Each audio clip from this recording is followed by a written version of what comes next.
வரும் சட்டமன்ற தேர்தலில் திமுக தலைமையிலான தமிழ்நாடு அணி பாஜக அதிமுக அடங்கிய டெல்லி அணியை கிளீன் போல்டு செய்வோம் என துணை முதலமைச்சர் உதயநிதி ஸ்டாலின் சூளுரைத்துள்ளார்.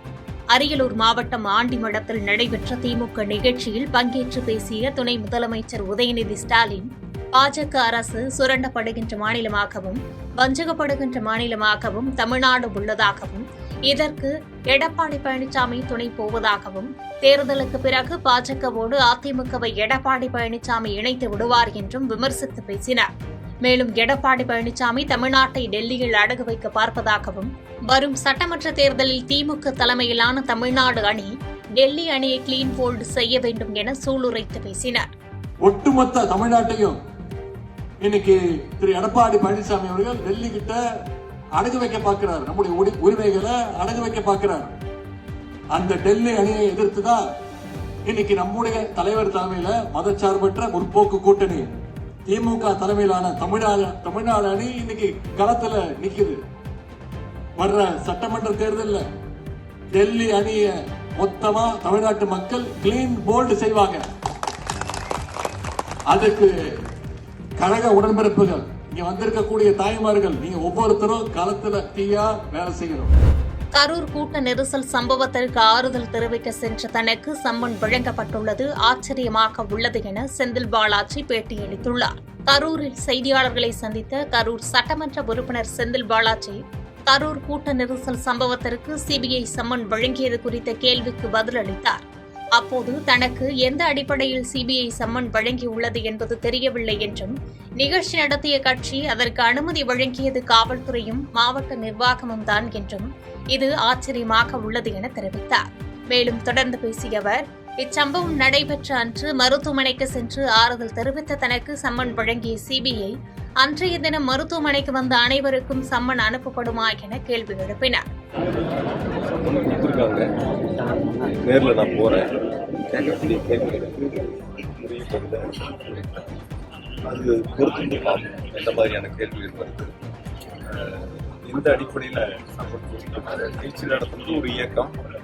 நிகழ்ச்சிக்கு ஏற்பாடு செய்யப்பட்டது காவல்துறை நிர்வாகங்கள். அதுல எனக்கும் சம்பளம் ஆச்சரியமான விஷயமா தான் நான் பார்க்குறேன். அந்த வகையில் நேரில் போய் பார்த்து கேட்கக்கூடிய கேள்விகளுக்கு உரிய விளக்கத்தை கொடுக்க நான் ரெடி.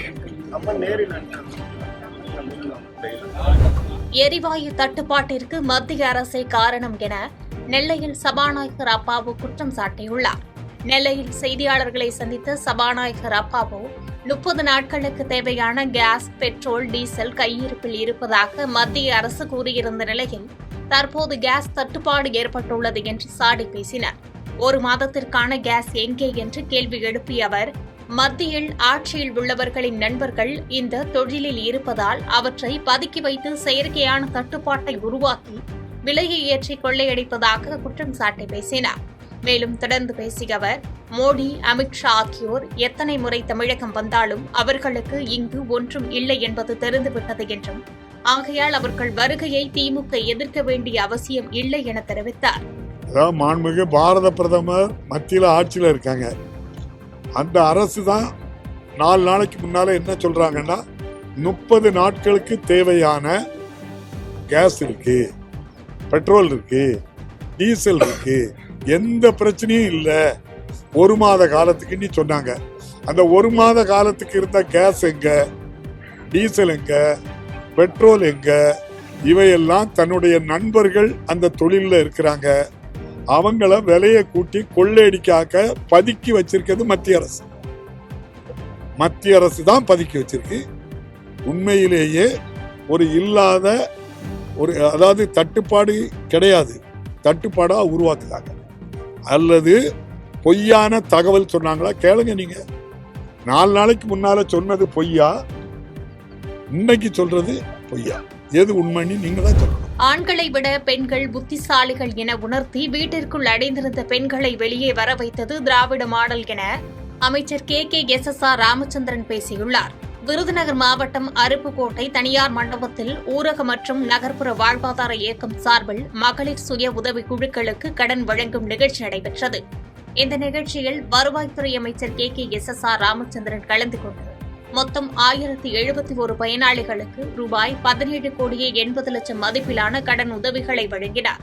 பின்னர் நிகழ்ச்சியில் பேசிய அமைச்சர் KKSSR ராமச்சந்திரன், சுய உதவி குழுக்களுக்கு கடன் வழங்கும் முறையை கலைஞர்தான் தொடங்கி வைத்ததாக தெரிவித்த அவர், பெரியார், அண்ணா, கலைஞர் ஆகியோர் வீட்டிற்குள் அடைந்து இருந்த பெண்களை வெளியே வர வைத்ததாகவும், இதுதான் திராவிட மாடல் அரசு என விளக்கி பேசினார். திருச்சுழி அருகே நகைக்காக மூதாட்டியை கொலை செய்து தாய் மற்றும் மகளை போலீசார் கைது செய்தனர். விருதுநகர் மாவட்டம் திருச்சுழி அருகே பண்ணை மூன்றடைப்பு கிராமத்தைச் சேர்ந்த அம்பிகா கடந்த மார்ச் 8ஆம் தேதி மாயமான நிலையில் புலிக்குறிச்சி பேருந்து நிலையம் அருகே உள்ள காட்டுப்பகுதியில் கொல்லப்பட்ட நிலையில் சடலமாக மீட்கப்பட்டார். இச்சம்பவம் குறித்து போலீசார் விசாரணை மேற்கொண்டு வந்த நிலையில் சம்பவத்தன்று தோப்பூர் பகுதியைச் சேர்ந்த லோகாம்பாள் மற்றும் அவரது மகளான 17 வயது சிறுமியுடன் மூதாட்டி இருசக்கர வாகனத்தில் சென்றது அப்பகுதியில் உள்ள CCTV கேமராவில் பதிவானது தெரியவந்தது. இதையடுத்து அவர்கள் இருவரையும் பிடித்து போலீசார் விசாரணை செய்ததில் சம்பவத்தன்று மூதாட்டி அம்பிகா உறவினர் வீட்டு நிகழ்ச்சிக்காக சென்று கொண்டிருந்த நிலையில் அந்த வழியாக இருசக்கர வாகனத்தில் வந்த லோகாம்பாள் மற்றும் அவரது மகளும் மூதாட்டியிடம் நல்லவிதமாக பேசி இருசக்கர வாகனத்தில் அழைத்து சென்று மூதாட்டியை கொலை செய்து நகையை பறித்து சென்றது தெரியவந்தது. இதையடுத்து லோகாம்பாள் மற்றும் அவரது மகளை கைது செய்த போலீசார் அவர்களிடமிருந்து சுமார் 4 சவரன் தங்க நகைகள் மற்றும் இருசக்கர வாகனத்தை பறிமுதல் செய்துள்ளனர். செய்திகளை உடனுக்குடன் தெரிந்து கொள்ள கீழ்க்கண்ட கேபிள் மற்றும் DTH நெட்வொர்க்குகளில் எம்நாடு செய்தி தொலைக்காட்சியை காணுங்கள். பாதகம் செய்பவரை கண்டால் நாம் பயம் கொள்ளலாகாது பாப்பா. மோதி மிதித்துவிடு பாப்பா, அவர் முகத்தில் உமிழ்ந்துவிடு பாப்பா. அண்மை செய்திகளை உடனுக்குடன் தெரிந்து கொள்ள இணைந்திருங்கள் எம்நாடு தொலைக்காட்சியுடன்.